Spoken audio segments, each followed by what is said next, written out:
Joining me now is News Corp columnist Angela Mollard and media writer for The Australian, Sophie Ellsworth. Now, ladies, just off the top, dramas on all fronts with the Windsors this week. Angela, it just feels like the family is constantly putting out spot fires. Oh, it does, doesn't it? And I'm really interested in this story about Harry. I'm interested in the death of Gabriella Windsor's husband. And then, of course, that comment, as you mentioned, about from Prince William about personal reasons why he was not appearing at King Constantine's funeral. It just goes on, and the speculation becomes ever more febrile. I just think there needs to be greater clarity. I mean, the press office at the palace is very busy, understandably, at the moment. But I do think that we need very shortly to be hearing from Kate or having some update on her predicament. Now, if I was working in the press office, I would want a pay rise and a bonus. But Sophie, from a media perspective, this constant barrage of reporting, how do any of us get any clarity around what's actually happening? Well, Caroline, I guess that's something that's been going on for a very long time in the media landscape. The royals are reported on every day of the week by, dozens, if not hundreds of publications.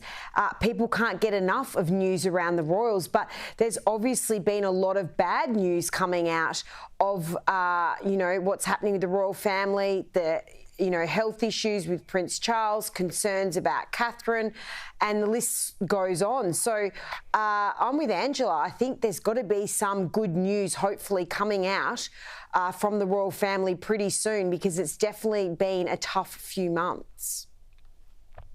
Or at least some clarity, totally. Now, Angela, Harry's long-running court action against the Home Office was lost this week. Can you run us through the decision and what's next? Yes, well, Harry obviously had this claim against the Home Office because back in 2020 they made the decision that his private security when in the UK was going to be decided on a case-by-case basis. Harry challenged this with the Home Office. It went to court and the judge has given a scathing finding. He said that there was nothing irrational, unfair or inappropriate about the decision by the Home Office. And in fact, he said that some of the questions that Harry was asking were inappropriate. Now, of course, this now has ramifications in terms of the cost of this court case, thought to be around about £1 million when you include Harry's costs plus the government costs. There's also obviously implications around security when Harry and Meghan, should she ever return to the UK, about the security for them and their children. Will they have security? Will they have to pay for it themselves? Now, as you recall, when they were in New York last year, that situation in New York escalated. Harry is very reactive to any kind of paparazzi action and is highly protective of his family, understandably. He is thought to be going to appeal against this decision, so I don't think it's over yet. And Sophie, in Harry's other proceedings against the Associated Newspapers, look, we understand a decision has been made by the Culture Secretary and the Home Secretary regarding documents from the Leveson inquiry that differs from a ruling originally made by a judge. What does that mean for this particular proceedings? Well, really, Caroline, this is a small win for Harry because documents from the Leveson inquiry that were meant to remain confidential have now been given the green light to be part of this latest action about unlawful gathering of information. So this is a good thing for Harry because there was concerns that he wouldn't be able to use these documents from the Leveson inquiry about the unlawful gathering of information. So he'll be, pretty happy with this result, but there is still a long way to go in this court action. And as we know, Harry in court is becoming a common thing at the moment. Yeah, I think a couple have wrapped up, but there's still a couple on his scorecard to go. Now, Angela also reports this week about King Charles' succession plans. Now, what do we know about this?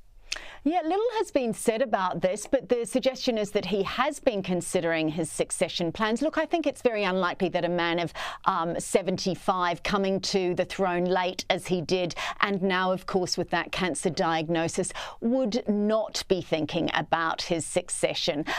He has 2 sons. He has plenty of heirs. I mean, there's a whole catalogue of people from 1 to, I don't know what the number goes up to in terms of the number of heirs he has, but of course he has William.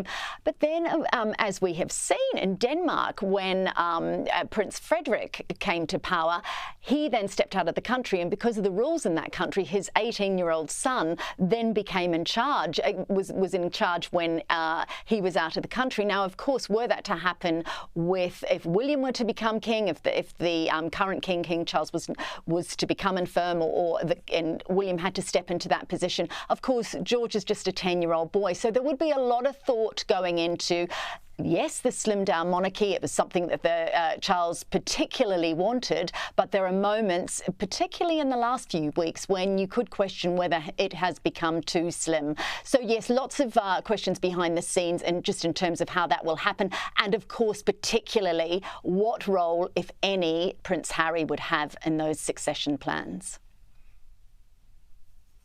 Yeah, absolutely. And Sophie, while King Charles, he is on light duties, we understand he is working where he can, a bit behind the scenes. But how is he involving himself in the Commonwealth Day celebrations? So, Caroline, obviously this day is the second Monday in March each year. This year's different, clearly for King Charles, given his cancer scare. So he won't be doing anything personally other than releasing a video that he's put together that was shot at Windsor Castle. So this will be pleasing to a lot of people around the UK and the world, that he's, well enough to do these sorts of things, but he won't be stepping out and doing anything in person, given that he is recovering with his recent health issues. And Angela, just quickly before we move on to the next story, is this another one of those things where the royal family just wants people to see enough of Charles so that they know he's, well enough to be doing some work while keeping him on the bench, obviously, while he's having that treatment? I think very much so. I mean, we've seen him already. We saw him opening those cards, and I think this is part of, as the Queen always used to say, the late Queen, you have to be seen to be believed, and that's very much the ethos within the royal family. Even now, when he has, is fighting a very serious illness, just peppering some engagements through it, obviously from the comfort of his own home, but yeah, seen to be believed. And Angela, just following on from that, Camilla has been holding fort like an absolute champion the last few weeks. She's taking a short break. I mean, it makes it harder, obviously, because that means one less pair of hands, but it's pretty fair, isn't it?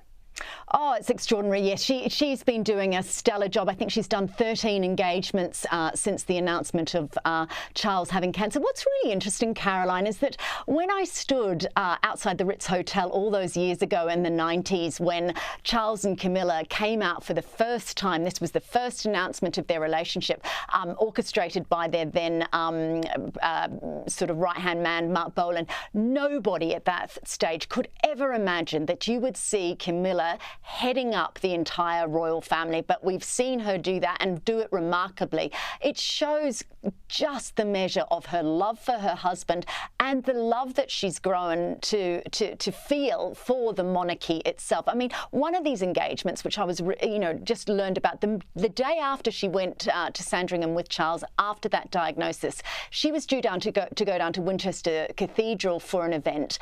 And the weather was so bad in the UK that the helicopter ride she was due to take her there the helicopter couldn't take her off, and she had to make a 6-hour return journey from Sandringham to Winchester. I mean, she's a woman of 76. That's a big ask when you've just learned that the man you love, the partner, the love of your life, is actually suffering from a serious illness. So all credit to her, and she definitely deserves this week off.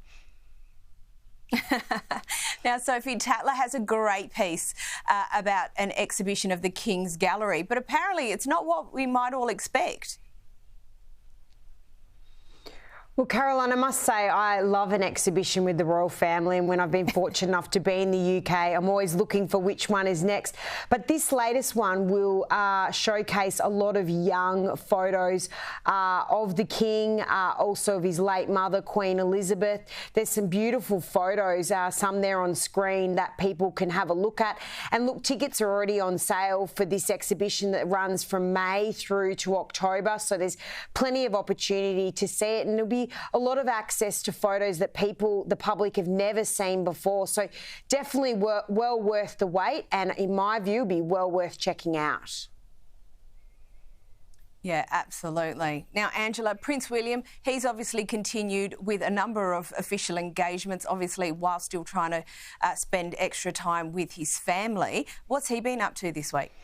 Yeah, he must be a busy guy at the moment, looking after a sick wife, 3 children, and actually having to do prince, duties as well. Look, he's been busy. He went to a synagogue, which was an engagement that was actually delayed from earlier in the year. He and Kate were both supposed to go to this. And this, of course, this visit to the synagogue came after he made those fairly sort of outspoken comments about what was happening in Gaza. He called for, he called for just short of a ceasefire, really. So going to speak to victims of the Holocaust, people that are adjacent to the suffering that occurred in the Holocaust, to learn more about that. And he and Kate, as he said, are very concerned about the rising degree of anti-Semitism in England at the moment. He also visited Wales, and we have to remember that he is the representative of Wales. He's the sort of head of that country, and he went to Wrexham in Wales. He did many engagements that day. A football club. He met with young children. He met with the survivors or family members of the mining disaster that had taken place in Wales. So he very much is still doing his day-to-day work after that little hiccup that we saw him not attending King Constantine's funeral for memorial for personal matters. Yeah, he's definitely got plenty of balls in the air at the moment. Angela Mollard, Sophie Ellsworth, thank you so much for joining us this evening.